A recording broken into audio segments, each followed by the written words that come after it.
जब हम personal growth की बात करते हैं तो हम तीन घरों की बात करते हैं। First house, fifth house and ninth house. First और फिफ्थ हाउस की बातें तो हमने कर ली और अब इस बहुत ही अच्छे से ट्रायंगल को कंप्लीट करने के लिए हमें बात करनी है नाइन्थ हाउस की। तो चलिए नाइन्थ हाउस के जो जो सीक्रेट्स हैं वो जान लेते हैं आज के वीडियो में।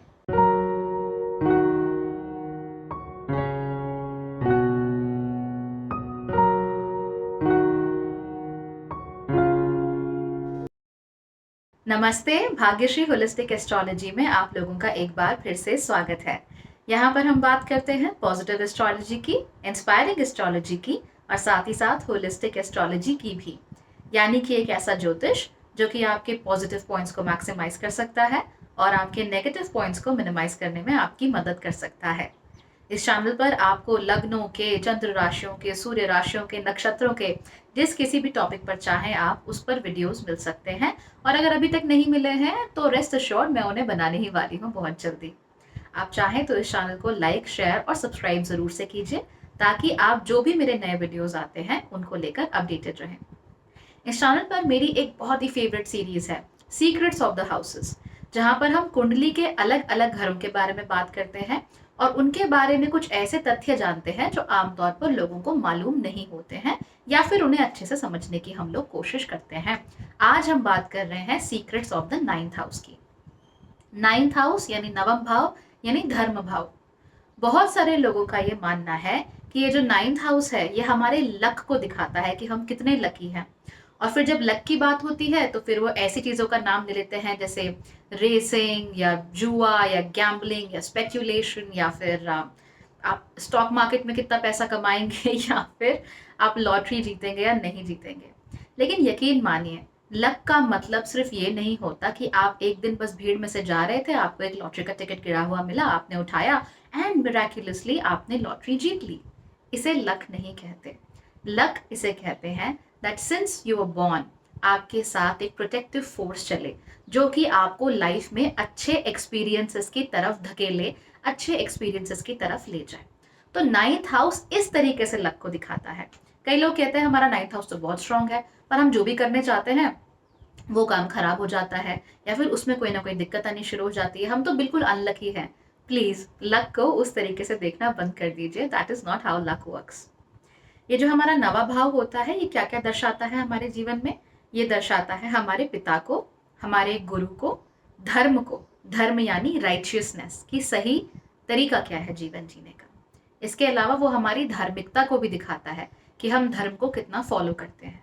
ये रिलीजन को भी दिखाता है, जैसे कि हिंदू, मुस्लिम, सिख, ईसाई, इस तरह के जो रिलीजन्स होते हैं ये उनको भी दिखाता है। जो स्पिरिचुअल अपलिफ्टमेंट होती है आपकी, चाहे उसका कनेक्शन रिलीजन से हो चाहे ना हो, उसको भी ये भाव दिखाता है। इसके साथ साथ ही ये भाव दिखाता है आपकी आने वाले जनरेशन्स को, आपके पुत्रों को नहीं, आपकी पुत्रियों को नहीं, बल्कि उनके बच्चों को। तो ये दिखाता है कि आपकी जो लिनियज है वो आगे किस तरीके से कंटिन्यू हो सकती है, आगे किस तरीके से बढ़ सकती है। तो ये सारी की सारी बातें जो है आपको नवे भाव से आमतौर पर देखने को मिल जाती हैं। इस भाव की जो नैसर्गिक राशि होती है, नैसर्गिक स्वामिनी राशि होती है, वो होती है धनु। धनु राशि के बारे में आप जानते हैं, क्रिएटिव होती है, एक्सप्लोरर होती है, रिलीजियस या स्पिरिचुअल होती है और साथ ही साथ ये लोग क्या होते हैं कि धार्मिक तौर तरीकों से अपना जीवन जीना पसंद करते हैं। रिमेंबर, धर्म का मतलब रिलीजन हमेशा नहीं होता, धर्म का मतलब होता है राइचियसनेस। इसके साथ साथ ही क्योंकि यहाँ धनु राशि स्वामिनी राशि है तो इसका नेचुरल जो आधिपत्य है इस राशि का वो होता है जुपिटर के पास। अब जुपिटर कैसा ग्रह है? जुपिटर हमारे नवग्रहों में से सबसे बड़ा बेनिफिक है। यानी कि आपके जीवन में सबसे अच्छा करने की क्षमता अगर किसी प्लैनेट के अंदर होती है तो वो जुपिटर होता है। सामान्य रूप से जुपिटर हमारे गुरुओं को दिखाता है, हमारे जो प्रौढ़ लोग होते हैं, हमारे जो पिता से थोड़ा बड़ी उम्र के लोग होते हैं उनको दिखाता है, हमारे मेंटोर्स को दिखाता है और साथ ही साथ अगर स्त्रियों की कुंडली ली जाए तो स्त्रियों की कुंडली में वो उनके पति को भी दिखाता है। राइट, तो ये सारी की सारी चीजें जुपिटर के साथ जुड़ी हुई होती हैं। आपके जीवन में धन, धान्य, खुशियां ये सब है या नहीं, ये सब जुपिटर के हाथ में ही होता है। और इन सब के बारे में हम डिस्कस करेंगे जब हम प्लैनेट्स की सीरीज की बात करेंगे, जो कि आपको इसी महीने में देखने को मिल जाएगी, एटलीस्ट एक दो एपिसोड्स, तो उसको देखना भी बिल्कुल भी मत भूलिएगा। धनु राशि जो है और जो जुपिटर है वो दोनों ही ज्ञान के साथ जुड़े हैं। कैसा ज्ञान? धर्म का जो ज्ञान है वो तो है ही है, लेकिन साथ ही साथ जीवन का ज्ञान, कि जीवन कैसे जिया जाता है, जीवन जीने का सही तरीका क्या है, किस प्रकार से आप समाज में रह सकते हैं, सोसाइटी में रह सकते हैं, आप अच्छे तरीकों से धन कमा सकते हैं और उसके साथ साथ ही अपने परिवार का पालन पोषण कर सकते हैं, अपनी ड्यूटीज को निभा सकते हैं। ये सारी की सारी चीजें इन दोनों राशियों के साथ जुड़ी हुई होती हैं। लेकिन याद रखिए कि धनु राशि एक्सप्लोरेशन की भी राशि होती है और यही वजह होती है कि ये गुरुओं को दिखाती है। अब आप सोचेंगे कि गुरु का और एक्सप्लोरेशन का क्या लेना देना है आपस में। देखिए, हमारी लाइफ की जो फर्स्ट टीचर्स होती हैं वो हमारी मदर्स होती हैं। मदर्स के साथ हमारी फादर्स को भी इन्वॉल्व कर लीजिए। लेकिन अपने मदर फादर के अलावा या अपने पेरेंट्स के अलावा अगर हम किसी से सबसे ज़्यादा सीखते हैं तो वो होते हैं हमारे गुरु। यानी कि पहली बार जब हम वेंचर आउट करते हैं, जब हम बाहर निकलते हैं, एक्सप्लोर करते हैं somebody who is other than a mother और अ फादर, तो वो हमारे गुरु होते हैं। इसीलिए धनु राशि का और हमारे गुरुओं का, हमारे मेंटोर्स का आपस में बहुत ज्यादा गहरा कनेक्शन होता है। अब बहुत सारे लोग बहुत सारी अलग अलग बातें बोलते हैं नाइन्थ हाउस के बारे में, लेकिन अगर आप मेरी माने तो नाइन्थ हाउस आपके संस्कारों के साथ जुड़ा हुआ होता है। संस्कार यानी कि आपका जो माइंड था उसको किस तरीके की फाउंडेशन दी गई है। याद रखिए कि ये जो नवा घर है या किसी ये आप नहीं कंट्रोल कर सकते। यानी कि 10वां घर आप कंट्रोल कर सकते हैं कि भैया आप कर्म क्या कर रहे हैं, 5वें पर भी आप थोड़ा बहुत कंट्रोल कर सकते हैं, पहले पर भी आप शायद थोड़ा बहुत कंट्रोल कर सकते हैं। वैसे तो obviously they are beyond your control, but फिर भी पहले घर में अपने अपीयरेंस को आप चेंज कर सकते हैं, 5वें घर में आप बच्चों को किस तरीके से ट्रीट करते हैं उसको आप थोड़ा चेंज कर सकते हैं, अपनी क्रिएटिविटी को एक्सप्रेस कैसे करते हैं उसको भी चेंज कर सकते हैं। लेकिन नवे घर के जो रिजल्ट्स हैं उनको चेंज करना थोड़ा मुश्किल होता है। यही वजह होती है कि हमारी जो डेस्टिनी है, things that we can not control, things that are beyond our means, ये सारी की सारी चीज़ों को हम नवे घर से दिखाने की कोशिश करते हैं। अब संस्कार यहाँ से कैसे आए? भाई बहुत इंपॉर्टेंट सी, बहुत सिंपल सी बात है। जो हमारे संस्कार होते हैं वो हम अपने अंदर इनकलकेट नहीं करते। हमारे संस्कार कहाँ से आते हैं? हमारे पिता से, हमारे जो पेरेंट्स होते हैं और हमारे जो गुरु होते हैं, तो उनके थ्रू हम लोगों के अंदर संस्कार आते हैं और यही संस्कार होते हैं वो हमें आगे जाकर जीवन जीने में मदद करते हैं। फॉर इंस्टेंस, अगर आपके पिता ने, आपके परिवार के बड़ों ने, आपके टीचर्स ने कभी आपको ये नहीं सिखाया कि सत्य बोलने की वैल्यू क्या है, या अपनी बात पर अडिग रहने की वैल्यू क्या है, या फिर वचन की वैल्यू क्या है, तो क्या आप ये बात कभी सीखेंगे? नेचुरल सी बात है कि आपके लिए सीखना बहुत मुश्किल हो जाएगा और हो सकता है कि जब तक आप इन बातों को सीखें तब तक अपने जीवन में बहुत बड़ी बड़ी गलतियां कर चुके हों। राइट? अगर ये चीजें हमें पहले से सिखाई जाए, पहले से बताई जाए कि किस तरीके से सही का साथ दिया जाता है, किस तरीके से सही चीज के साथ खड़ा हुआ जाता है, किस तरीके से स्टैंड लिया जाता है किसी चीज के लिए, तो हम आगे जाके ज्यादा अच्छे सिटीजन बन सकते हैं। अब भाई मान लीजिए कि आप बिल्कुल असर्टिव नहीं है, बिल्कुल अपनी बात आगे नहीं रख पाते एंड दूसरे लोग आपको ऐसे ट्रीट करते हैं कि भाई उन्होंने जो डिसीजन ले लिया बस वही है, आप लोगों ने अपनी तरफ से कुछ नहीं करना। हो सकता है कि आपके मन में कुछ ख्वाब हो, आपके मन में कुछ ख्याल हो, आपके मन में कुछ एम्बिशन हो जिन्हें आप पूरा करना चाहते हो लेकिन नहीं कर पा रहे। वाई? बिकॉज ये जो अथॉरिटी है आपके ऊपर, आप इसको शन नहीं कर सकते, इसको छोड़ नहीं सकते। तो इससे क्या होता है? आपके मन के अंदर फ्रस्ट्रेशन पैदा होता है, आपको बुरा लगता है, लेकिन आप अपने अंदर इतना करेज नहीं जमा कर पाते कि आप उन लोगों से बात करके अपने मन की बात कह सके। तो इससे ओवरऑल सिनारियो क्या बन रहा है? थिंग्स, लोग आपके बारे में क्या सोच रहे हैं, आप कैसे ट्रीट कर रहे हैं, that is beyond your control. लेकिन अगर आपको संस्कार ही नहीं दिया गया, शुरू से संस्कार यानी फाउंडेशन ही नहीं दी गई कि आप अपने लिए सोच सकें, अपने लिए डिसीजंस लेने की क्षमता रख सकें, और अगर वो डिसीजंस गलत हों तो उन गलतियों के साथ भी खड़े रह सके, तो फिर आपकी लाइफ में प्रॉब्लम होगी ही होगी। वाई? बिकॉज आप हमेशा किसी को ढूंढेंगे जो आपके लिए डिसीजन ले सके, आप हमेशा किसी दूसरे पे डिपेंड होंगे, आप हमेशा ये चाहेंगे कि सामने वाले व्यक्ति को प्लीज किया जा सके without making your own opinions and without thinking about who you are and what you want in life. Okay, तो इस तरह की चीजें हमें देखने को यहाँ पर जरूर मिल जाती है। एक बात का ध्यान रखिए कि संस्कार की जब बात चली ही है तो लेट मी रिमाइंड यू कि हमारे 3 कुल होते हैं। ओके, पहला होता है जो हमारे पिता का कुल होता है, दूसरा होता है जो हमारी माँ का कुल होता है, which is equally relevant. Okay, a lot of people believe कि माँ का कुल रेलिवेंट नहीं होता, होता है। तो पिता का कुल होता है, माँ का कुल होता है, और तीसरा हमारा जो कुल होता है वो होता है गुरु का। यानी हमारी एक ही लिनियज नहीं होती, हमारी 3 लिनियजेस होती हैं। पहली हमारी माँ की तरफ से, पिता की तरफ से और गुरु की तरफ से। और ये तीनों ही लोग जो भी हमारी लाइफ में डिसाइड कर देते हैं वैसे ही हम आगे जाके बन जाते हैं। यही वजह होती है that you have to be very very cautious while choosing teachers for your children. You have to be very very cautious कि आप किस तरह के लोगों से उनको मिला रहे हैं, किस तरह के लोगों से उन्हें इंट्रोड्यूस कर रहे हैं, किस तरह के लोगों के साथ वो अपना क्या कहते हैं समय बिता रहे हैं। बिकॉज टीचर का मतलब ये नहीं कि वो किंडरगार्टन में ही उन्हें पढ़ाता हो या पढ़ाती हो, या फिर उनके 10th के टीचर रहे हो, ऐसा बिल्कुल ज़रूरी नहीं है। टीचर कोई भी हो सकता है जिससे कि वो इंस्पायर्ड हो, जिसको वो रिस्पेक्ट करते हो, जिसको वो look up to, people who they look up to. तो इस तरह की चीज़ों पर आपको ध्यान देना होगा। बच्चे के मन में क्या संस्कार है, आपके मन में क्या संस्कार है, आपको क्या सिखाया गया है, आप क्या जानते हैं, that is very very important. And याद रखिए कि ये संस्कार ये डिफाइन नहीं करते कि आप कितने अमीर हैं, नहीं, please let's not go there.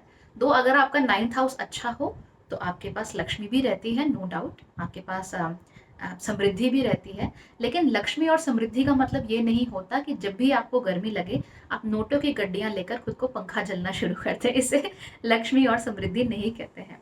Lakshmi और समृद्धि होती है जब आपके घर में सुख हो, शांति हो, लोग, आप जो पैसा कमा रहे हैं वो अच्छे मीन्स से कमा रहे हैं, करप्शन से नहीं कमा रहे हैं, right. You are using valid means to earn your money. इसके साथ साथ ही आपके बच्चे आपकी इज्जत करते हैं, आप अपने पेरेंट्स की इज्जत करते हो, पति पत्नी के बीच में अच्छा तालमेल है। बिगड़ भी सकता है कई बार, लेकिन at least you go back to the old good old seesaw between you two. तो ये सब चीज़ें हैं, यहाँ लक्ष्मी आती है, यहाँ समृद्धि आती है। ऐसा मतलब ये नहीं है कि आपके पास बहुत सारा पैसा है तो आपके पास लक्ष्मी है, नो। पैसा कुबेर के पास भी है, लेकिन हम लक्ष्मी को इसलिए रिवेयर करते हैं, लक्ष्मी को इसलिए हम पूजते हैं क्योंकि लक्ष्मी समृद्धि भी लेकर आती है। आपका पेट भरा है, आपके बच्चों का पेट भरा है, एंड यू हैव इनफ कि आपके घर में कोई आए तो आप उसे भी कुछ खिला सके। And okay, it reminds me of something. I remember when I was a child, हम छोटे थे, there was this one person, in fact one family, were not very well off, तो बहुत ज़्यादा पैसा नहीं था उनके पास, you can call them poor, so that you can understand मैं आपको क्या कह रही हूँ। लेकिन जब भी उन्हें मालूम चलता था दैट हम आए हैं, वो तभी हमारे लिए एक दावत ऑफ सॉर्ट्स रखते थे। ऑफ कोर्स वो दावत रखने के लिए या डिनर रखने के लिए उनका काफ़ी पैसा खर्च होता होगा। उनके पास ऑलरेडी पैसा बहुत कम था, तो वो मटर पनीर या वो जो भी चिकन वगैरह बनाने के लिए उनके पास पैसा नहीं होता होगा।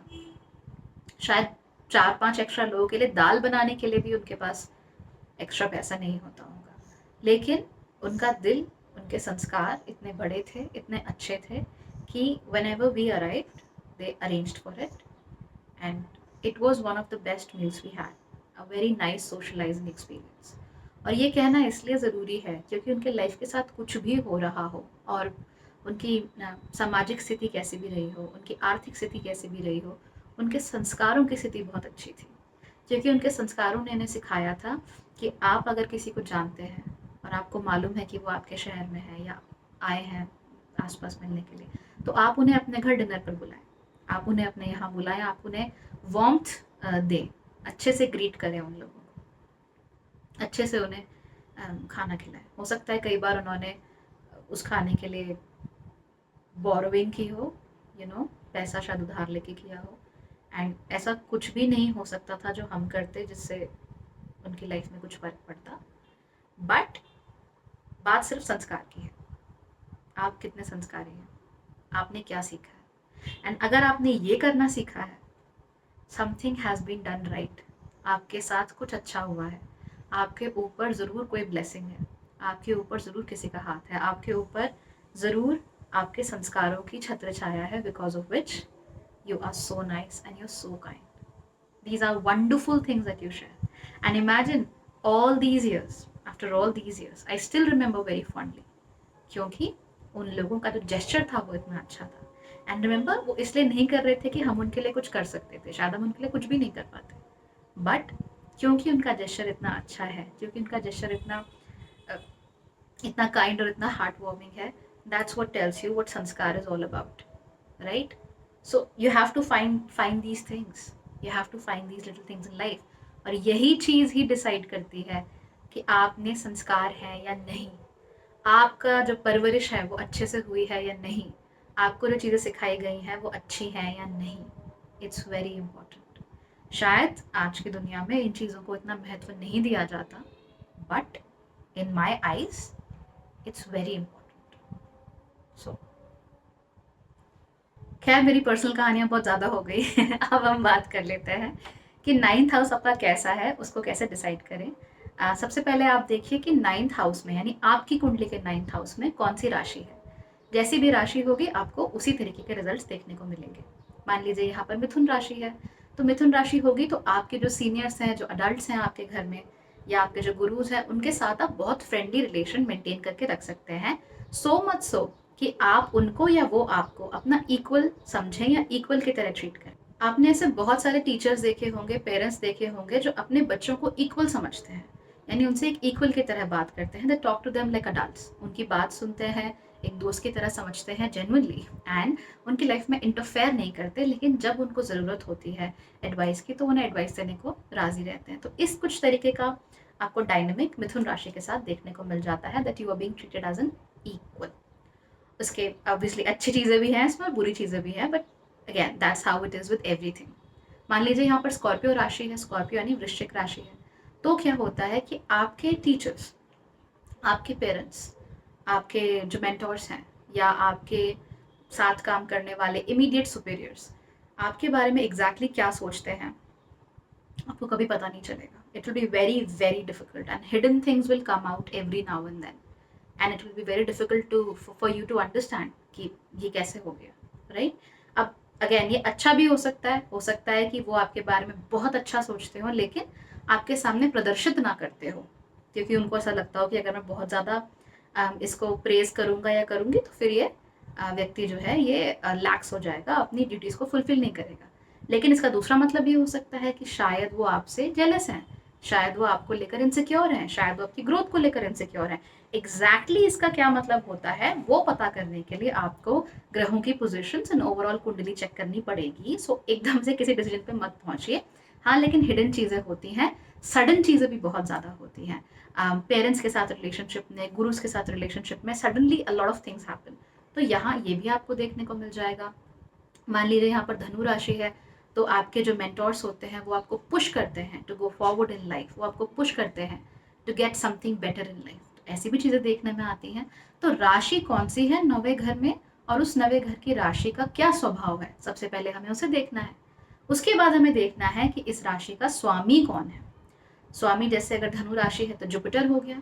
अब आप देखिए कि जुपिटर की स्थिति कहाँ है। पहली बात तो जुपिटर अपने आप में कैसी स्थिति में है, कौन से भाव में बैठे हैं, कौन सी राशि में बैठे हैं, कंफर्टेबल हैं या नहीं है, और उनकी अवस्था क्या है ये भी देखना पड़ेगा।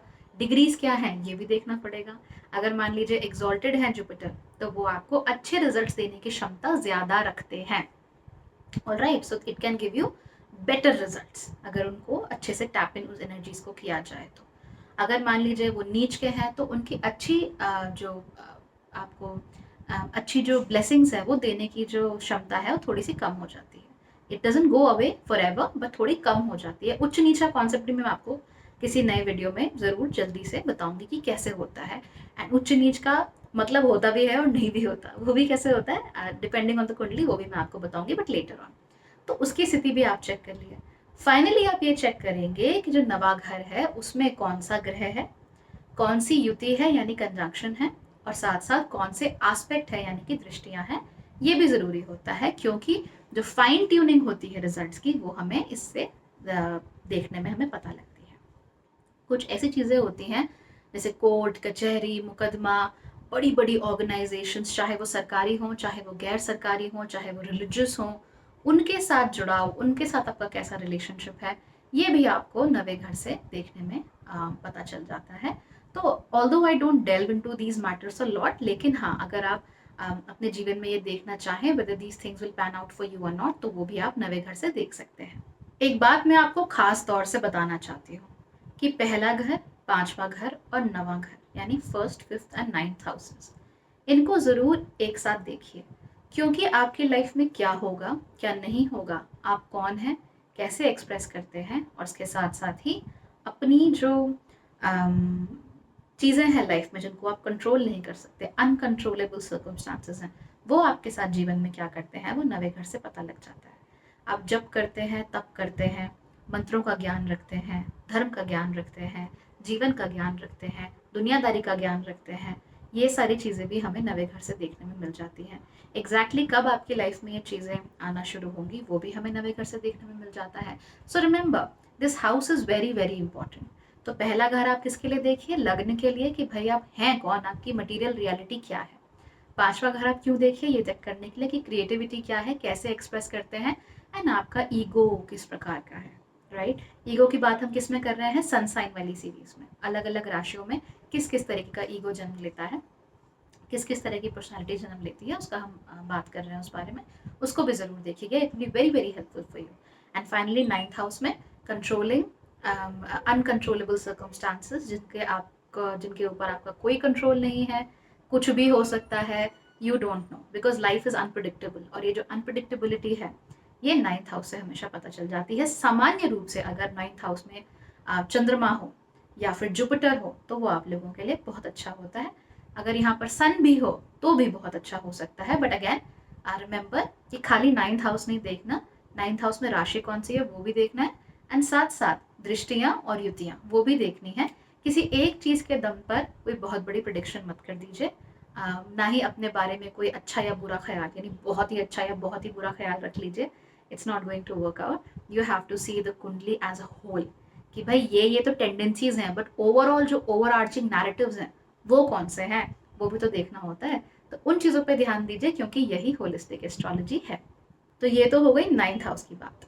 अगली बार हम बात करेंगे कि जो 10th हाउस होता है वो आपके जीवन में क्या क्या लेके आता है, कैसी कैसी बातें आपको बता सकता है, और 10th हाउस का स्ट्रांग होना क्यों जरूरी होता है। Why? Because it is the house of karma. Okay, तो अगले वीडियो का आप लोग इंतजार कीजिए। और अगर आपको मेरे वीडियोस अच्छे लगते हैं तो चैनल को सब्सक्राइब करना बिल्कुल भी मत भूलिएगा। कंसल्टेशंस चाहते हैं तो नीचे जाइए, वहां पर मेरा व्हाट्सएप और टेलीग्राम नंबर है, वहां से आप मेरी टीम से बात कर सकते हैं। जो भी कंसल्टेशन आपको पसंद हो वो ले सकते हैं। मेंबरशिप्स अवेलेबल हैं, तो चाहे आप भाग्यश्री मेंबरशिप ले लीजिए, चाहे आप यूट्यूब मेंबरशिप ले लीजिए। Whatever you want is ready for you right here. Okay, so जो भी आप चाहें it's right there in front of you, and you can engage with me in pretty much any way you feel like, चाहे YouTube पे, चाहे Facebook पे, चाहे Instagram में, however you like, I'm there.